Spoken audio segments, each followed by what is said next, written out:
여러분 시청자 여러분 안녕하십니까. 도론도담의 시간입니다. 앞에 보이는 경치는 낙동강변에 있는 맥도 생태공원에서 보는 한 폭의 그림 같은 경치가 되겠습니다. 오늘 여기서 말씀드릴 것은 중국 선종, 선종 초창기 이 해능 6조 해능대사 직후의 중국 선사상입니다. 그 부분에 대해서 말씀을 드리는데요. 당연히 6조 해능대사의 직계는 아니고 한 8촌 정도 되는 반개의 선사상을 말씀을 드리는데요. 이분이 누구냐 하면은 익주 보당사 무주선사가 되겠습니다. 무주선사. 생물연대는 714년에서 774년입니다. 그러니까 우리의 그 해능대사가 713년쯤에 입적을 하시니까 바로 뒤에 714년에 태어나서 774년에 이 무주선사 입적이니까 바로 뒷세대라고 볼 수가 있죠. 근데 이분은 스승이 누구냐? 신라 출신의 정중무상선사입니다. 정중무상선사의 스승이 누구냐? 처적선사. 그 처적선사의 스승은 지선선사. 그 위에는 누구냐? 5조 홍인대사가 되겠습니다. 그러면은 이제 홍인대사로부터 이제 제4세가 되는 거죠. 제4세인데 말하자면 정손 정도가 되죠. 이분 익주 보당사 무주선사의 선사상인데요. 이분의 선사상을 제가 소개하는 게 내용을 제가 보니까 거의 제가 조사해 본 정중무상선사의 이 선사상을 차용한 것이지 않느냐, 그런 느낌이 들었기 때문에 특별히 이 소개를 해드립니다. 6조 해능대사의 직계가 아니고 반개 한 8촌 혹은 10촌 정도 되는 그런 선사인데, 우리 신라 출신의 중국 유학성인 정중무상선사, 티베트의 그 선사상에도 큰 영향을 미쳤다고 하는 정중무상선사, 또 6조 해능대사의 손자 제자, 손상자, 지금식으로 말하자면 손상자인 마조도일선사한테 실질적인 가르침을 내렸다고 하는 우리 정중무상선사에게 이제 영향을 받아서 마조도일이 홍주종을 열었다라고 하는 그런 이제 비하인드 스토리가 있는 그런 분의 직제자, 공식제자, 정중무상선사의 공식제자인 무주선사의 법문 내용입니다. 무주선사에 관한 이 일대기 내지 법문 내용, 간략한 일대기 그런 내용입니다. 자, 역시 우리 대원 문재현 선사가 옮긴 이 바로보인 전등록입니까? 책을 제가 요 옆으로 한번 보여드리겠습니다. 이 책입니다. 이 책에 있는 내용인데, 자, 지금부터 읽겠습니다. 익주 보당사 무주선사, 그는 처음에 무상대사에게 법을 얻은 뒤에 남양 백예산에서 편안히 여러 해를 한결같이 참선하니 학자들이 차츰차츰 모여들어 간곡히 청하였다. 이로부터 널리 베풀어 교화하였는데 오직 무념으로서 조종을 삼았다. 당의 정성 두홍점이 이 지방의 안무사로 왔다. 대사의 성명을 듣고 한번 만나기를 바라더니 대력 원년 9월이 되자 사자를 산으로 보내어 청했다. 이때에 절도사 최영도 여러 절의 중들에게 명령하여 나와서 마중하게 하였다. 그리하여 10월 1일에 공회사에 이르렀다. 두홍점과 최녕이 삼학의 석득들을 모두 한자리에 모아놓고 절을 한 뒤에 두공이 물었다. 전에 들으니 대사께서 여기에 머무신다 했는데 그 뒤에 어찌 가셨습니까? 대사가 대답했다. 머무는 곳이 없습니다. 성품이 거칠어서 산간에 있기를 좋아합니다. 하란과 오대를 비롯하여 수성한 경계로 두루 다니다가 상공의 관내에 있는 대자사에서 나의 스승께서 최상승의 법을 설하신다는 말을 듣고 일부러 멀리 와서 배웠고 법을 받은 뒤엔 백예산에 머무른 지 여러 해가 지났습니다. 이제 상공께서 부르시니 감히 따르지 않을 수 있겠습니까? 상공이 말했다. 제가 듣건대 지금 스님께서는 기억하지 마라, 생각하지 마라, 망령되지 마라는 쇠규절 법을 설하신다는데 사실입니까? 이게 이제 무억무념 망망이 되죠. 무억무념 망망은 정중무상선사의 그 핵심 가르침입니다. 제가 듣건데 지금 스님께서는 기억하지 마라, 생각하지 마라, 망령되지 마라는 쇠규절 법을 설하신다는데 사실입니까? 그렇습니다. 이 쇠규절은 하나입니까? 셋입니까? 기억하지 말라 함은 계요, 생각하지 말라 함은 선정이요, 망령되지 말라 함은 지혜이나 한 마음도 내지 않으면 계와 선정과 지혜를 갖추는 것이니 하나도 셋도 아닙니다. 마지막 규절의 망령이라는 망자는 마음 신변의 이절 망자가 아니겠습니까? 아닙니다. 계집녀변에 쓴 허망할 망자입니다. 근거가 있습니까? 법구경에 정진한다는 생각을 일으키면 그는 망령된 것이요, 정진이 아니다. 만일 마음이 망령치 않으면 그 정진은 한량이 없다고 하였습니다. 상공이 듣고 의심이 활짝 풀려 다시 물었다. 대사께서는 앞으로도 새 규절의 법문으로 사람들을 제도하시겠습니까? 대사가 대답했다. 초심자에게 생각을 쉬어 의식의 물결을 멈추게 하면 물이 맑아져서 그림자가 나타나듯 하겠지만 무념의 당체를 깨달으면 정멸이 드러나 무념이랄 것도 세울 필요가 없습니다. 이때에 뜰 앞의 나무 위에서 까마귀가 울었는데 상공이 물었다. 들으십니까? 들었소. 조금 있다가 까마귀가 날아갔는데 상공이 다시 물었다. 들으십니까? 듣습니다.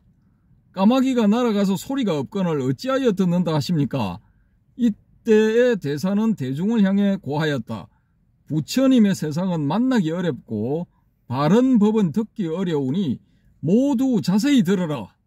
들음 없이 들어서 성품을 듣는 것과 관계가 없노라. 본래 나지 않거니 어찌 멸함이 있겠는가? 소리가 있을 때는 소리인 티끌이 스스로 나고 소리가 사라질 때는 소리인 티끌이 저절로 멸한다. 그러니 이 들음의 성품은 소리를 따라 나거나 소리를 따라 멸하지 않는다. 이 들음의 성품을 깨달으면 소리에 티끌에 매이지 않는다. 마땅히 알라. 들음은 생멸이 없고 들음은 거래가 없느니라. 가고 옴이 없다는 말이죠. 상공과 그 동료와 대중이 모두 머리를 조아리고는 또 물었다. 무엇이 제1의제이며 제1의제에는 어떤 차례로 들어갑니까? 대사가 대답했다.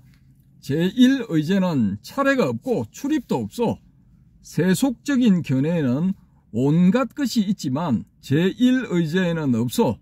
모든 법의 성품 없는 성품을 제1의제라 하오.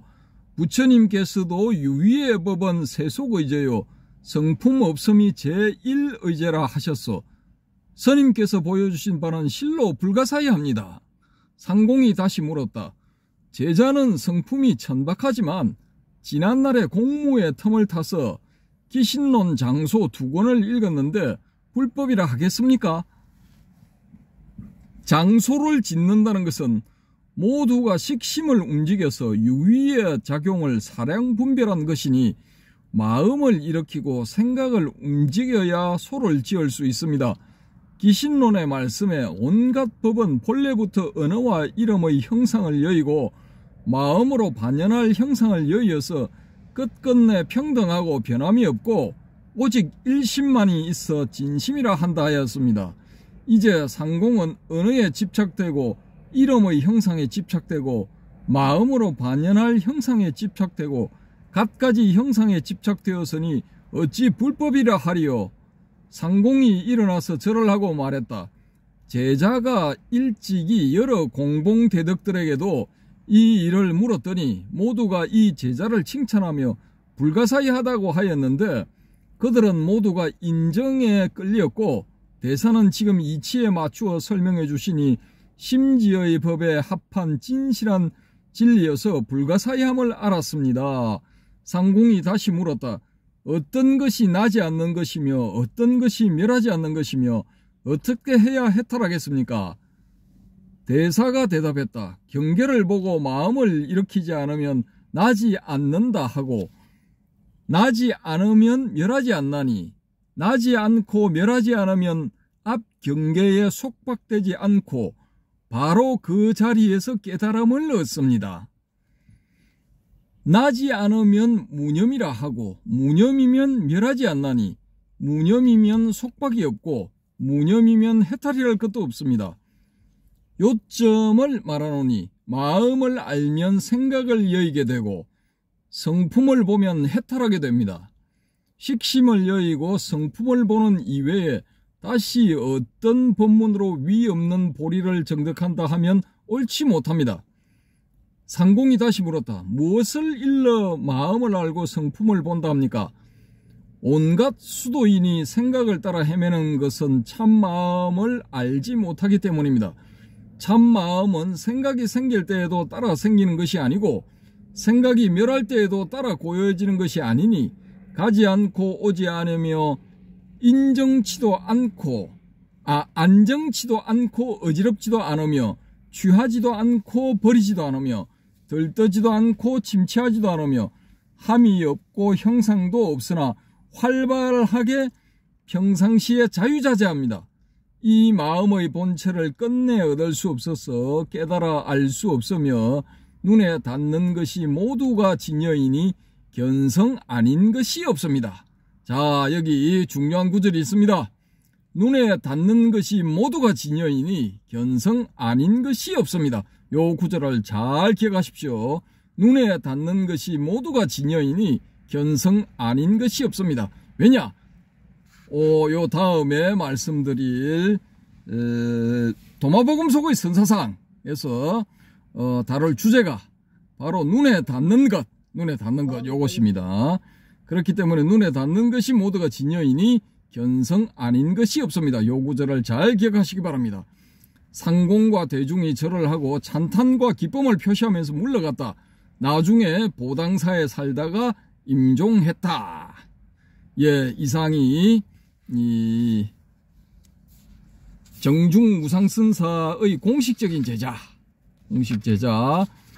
이 익주 보당사 무주선사에 대해서 주로 법문을 중심으로 말씀을 드렸습니다. 예, 뭐 책을 읽었습니다. 전문을 읽었는데요. 여기서 제가 이제 앞 시간에도 비슷한 이런 경우를 말씀을 드렸는데, 그때는 이제 해능대사, 육조 해능대사의 앞 시대에, 바로 한 세대 정도 앞 시대에 활약한 그 스님의 사상을 이렇게 읽어드렸죠. 그죠? 여기는 이제 바로 뒷세대입니다.